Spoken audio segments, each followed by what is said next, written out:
नमस्कार। ब्रेक के बाद केकेडी न्यूज में एक बार फिर आपका बहुत बहुत स्वागत है। उत्तर प्रदेश की कुछ खास खबरें हैं, रुक करते हैं उनकी तरफ। एटा जिले की खबर है, जहां पर सिकंदरपुर वैश्य थाना क्षेत्र के नवाबगंज नगरिया बाजार में पैसे के लेन देन को लेकर विवाद ने खूनी संघर्ष का रूप ले लिया।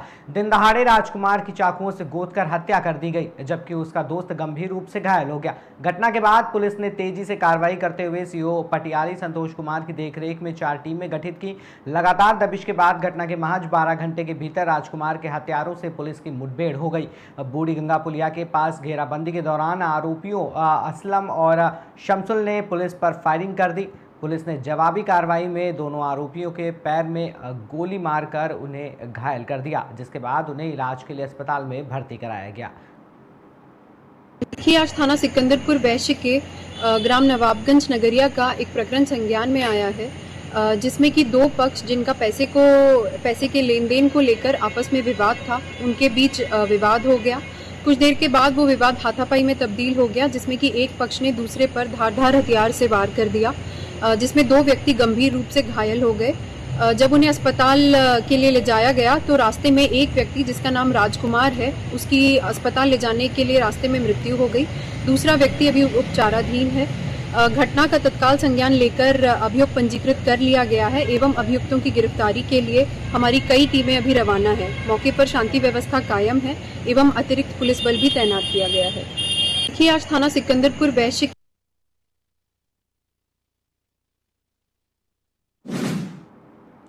वहीं झांसी से खबर है, जहां पर थाना नवाबाद पुलिस ने अपराध 6 वर्षीय बच्चे को सकुशल बरामद कर लिया। घटना 1 सितंबर की है, जब उन्नाव निवासी सुमित्रा अपने 3 बच्चों के साथ गुजरात से लौट रही थी। झांसी बस स्टैंड पर उसका बेटा करण अचानक लापता हो गया। मामले की गंभीरता को देखते हुए झांसी पुलिस ने SWOT और सर्विलांस टीम के साथ संयुक्त कार्रवाई की और CCTV फुटेज खंगाले। जांच में सामने आया कि कानपुर देहात निवासी 22 वर्षीय नितेश कुमार बच्चे को बहला फुसलाकर अपने साथ ले गया था। 3 सितंबर को RTO ऑफिस के पास से आरोपी नितेश को गिरफ्तार कर बच्चे को सुरक्षित बरामद कर लिया गया। पुलिस का कहना है कि आरोपी मजदूरी करता है और गुजरात ले जाने की फिराक में था। गिरफ्तार आरोपी के खिलाफ विधिक कार्रवाई की जा रही है और उसे अदालत में पेश किया जाएगा। एक बच्चे का अपहरण का मामला था, क्या है पूरा मामला? देखिए, जनपद झांसी थाना नवाबाद पुलिस में एक सुमित्रा नामक महिला पत्नी ननकू बारिया, जो थाना सफीपुर जिला उन्नाव के रहने वाले हैं, उन्होंने ये हमें सूचना दिया है कि उनका जो बच्चा है वो झांसी बस स्टैंड से गुम हो गया है और उनको किसी के ऊपर शक भी थी, लेकिन कंफर्म नहीं था। फिलहाल ये गुजरात से आ रहे थे और झांसी बस स्टैंड से बच्चा 6 साल का जो बच्चा है गुम हो गया है।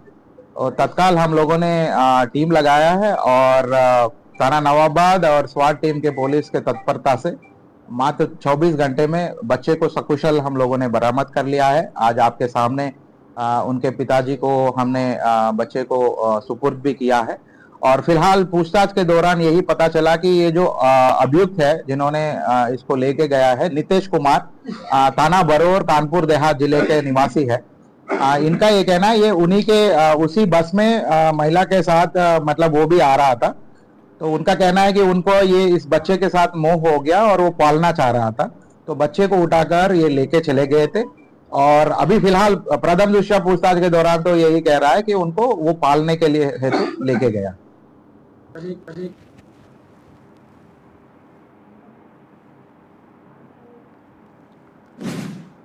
उन्नाव से बड़ी खबर है, जहां पर गंगा घाट थाना क्षेत्र में आज पुलिस और बदमाश के बीच मुठभेड़ हो गई। जानकारी के मुताबिक दोपहर करीब 1 बजे ट्रांसगंगा सिटी के प्रखरजी महाराज मोड़ पर पुलिस संदिग्ध वाहनों की चेकिंग कर रही थी।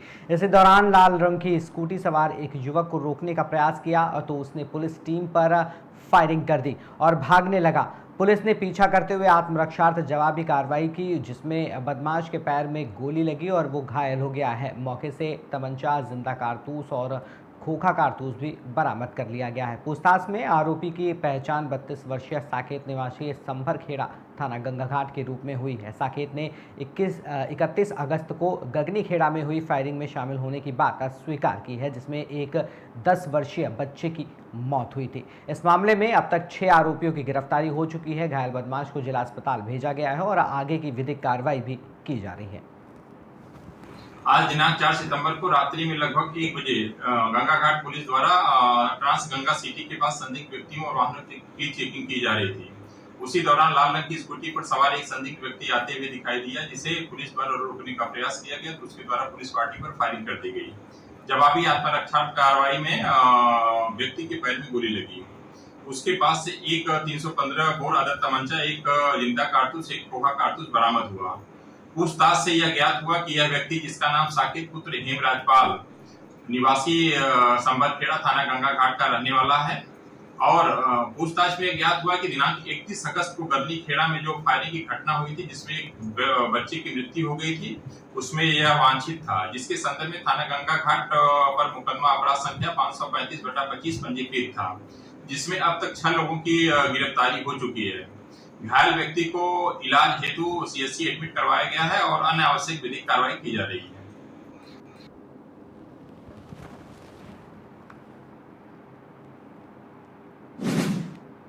थाना प्रेमनगर पुलिस और साइबर की टीम को बड़ी सफलता हाथ लगी। 4 साइबर ठगों को प्रेमनगर पुलिस ने गिरफ्तार किया। ये लोग गरीब मजदूरों को पैसा देकर खाता खुलवाते थे, एटीएम अपने पास रख कर लेते थे और हरियाणा, तमिलनाडु, पंजाब जाकर देश के कोने कोने में साइबर ठगी करते थे।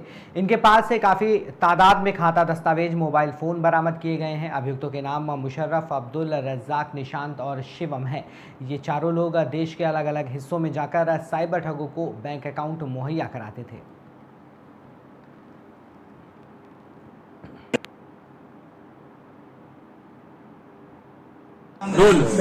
सर, एक साइबर ठगों गैंग के कुछ लोग गिरफ्तार हुए हैं, क्या है, किस तरह से लोगों को?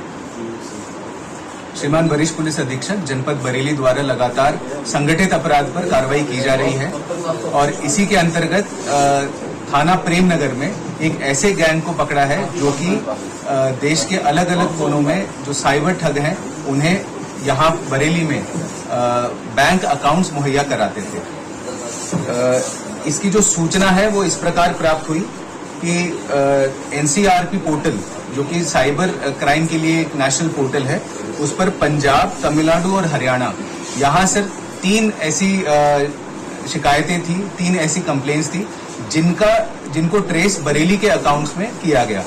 तो इन अकाउंट्स को जब तस्दीक किया गया तब थाना प्रेमनगर की पुलिस ने इसमें मुशर्रफ, अब्दुल रज़ाक, निशांत और शिवम, इन 4 लोगों को गिरफ्तार किया और इन 4 लोगों से जब पूछताछ की गई इन अकाउंट्स के संबंध में, जो कि इन साइबर ठगी में जो अकाउंट्स यूज हुए थे, इनसे जब पूछताछ की गई तो इनके पास से और भी कई अकाउंट्स ऐसे मिले हैं। इनकी व्हाट्सएप चैट्स में इनसे पूछताछ के उसमें भी कई अकाउंट्स मिले हैं और ये जो अकाउंट्स हैं वो 100 के ऊपर अभी तक पहुंच गए। हम अभी भी काउंट कर रहे हैं कि और भी कितने ऐसे अकाउंट्स हैं। इनके जो काम करने का तरीका था वो इस प्रकार था, ये बरेली में अलग अलग लोगों से संपर्क करते थे, खासकर जो मजदूर हैं, जो रिक्शा चालक हैं, गरीब हैं, इनसे संपर्क करके उनका अकाउंट, ये बैंक अकाउंट ये खुलवाते थे और उनको कुछ धनराशि उनको दे देते थे, 1 से 2 हजार रुपए तक। उसके उपरांत जो उसका आधार कार्ड है और जिस मोबाइल फोन से वो अकाउंट खुला है वो सिम कार्ड, वो मोबाइल फोन ये अपने पास में रखते थे ओटीपी के लिए। इसके उपरांत ये साइबर ठगों से लगातार संपर्क में रहते थे और जैसे ही जो बड़ा अमाउंट जो साइबर ठगी में होता था वो छोटे छोटे टुकड़ों में अलग अलग जनपदों में जाता था और बरेली में भी वो दिया जाता था। तो बरेली में जो अकाउंट मुहैया कराते थे यही लोग मुहैया कराते थे। इनके पास से ये बरामदगी हुई है, मैं बता देता हूँ, 6 मोबाइल फोन, 3 सिम कार्ड, 8 कूट रचित आधार कार्ड और 3 बाइक इनसे रिकवर हुई है। इन चारों को आज न्यायिक हिरासत में भेजा जा रहा है। इनके विरुद्ध जो मुकदमा लिखा गया है वो मुकदमा संख्या है 344/25 थाना प्रेमनगर और ये आईटी एक्ट और बीएनएस की विभिन्न धाराओं में ये मुकदमा पंजीकृत किया गया है। इस गैंग में और भी जो मेंबर्स हैं उनकी भी तलाश की जा रही है। जितने अकाउंट्स इसमें इस प्रकरण में सामने आए उन सभी अकाउंट्स को तस्दीक किया जाएगा। जितने फोन नंबर्स इसमें आए हैं उन सभी को तस्दीक किया जाएगा और जो व्हाट्सएप पे इनकी चैट हुई है और जो साइबर अपराधी हैं उनको भी तस्दीक किया जा रहा है कि ये साइबर अपराधी कौन है, कहां से। जिनके खाते थे उनको कितना % कमीशन दिया जाता था, किस तरह से प्रलोभन देते थे उनको खाताधारकों को? जैसा कि मैंने बताया, जिनके खाते थे उनको 1 से 2,000 रुपए ये दे देते थे, वन टाइम पेमेंट करते थे। उसके उपरांत जब किसी भी अकाउंट में यदि ट्रांजैक्शन होता था तो उस ट्रांजैक्शन का 8 से 10% ये लोग रखते थे और बाकी जो है वो कैश निकाल के दूसरे अकाउंट के अंदर ये जमा कर देते थे। तो इस प्रकार बरेली में ये जो अकाउंट्स यूज करते थे उससे जो मनी ट्रेल है उसको ये ब्रेक करते थे कि यहाँ पर ये कैश निकालकर फिर अन्य अकाउंट्स में ये उसी कैश को जमा कर देते थे। इस प्रकार ये साइबर ठगी के अंदर ये भागीदार है। सर, इनका लिंक कहाँ से जुड़ा हुआ है? पूछताछ में कुछ पता लगा है कि कहाँ से इनको ये अलग अलग राज्यों के इसमें फोन नंबर्स मिले हैं जिनको अभी तस्दीक किया जा रहा है, क्योंकि ये सारे व्हाट्सएप पे इनके कॉल्स हैं। हो सकता है कि ये इंटरनेट कॉल्स हों और ये भी हो सकता है कि ये ओरिजिनल कोई सिम्स इसमें यूज हो रहे हों। तो इसकी अभी इन्वेस्टिगेशन की जा रही है। जी, थैंक यू।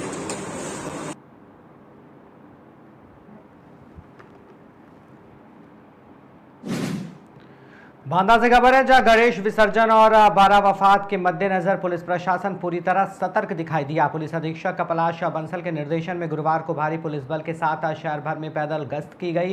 एसपी की अगुवाई में शहर की सभी चौकियों और थानों की पुलिस पैदल मार्च में शामिल रही। अलीगंज चौराहे समेत भीड़भाड़ वाले स्थानों और मुख्य मार्गों पर पुलिस ने मौजूद रहकर सुरक्षा व्यवस्था का जायजा लिया। त्योहारों को शांतिपूर्ण माहौल में संपन्न कराए रखने के लिए प्रशासन ने रूट भी तय कर दिया। पुलिस अधीक्षक ने साफ कहा है कि लोग कानून के दायरे में रहकर त्योहार मनाएं और अराजकता फैलाने वालों के खिलाफ सख्त से सख्त कार्रवाई होगी।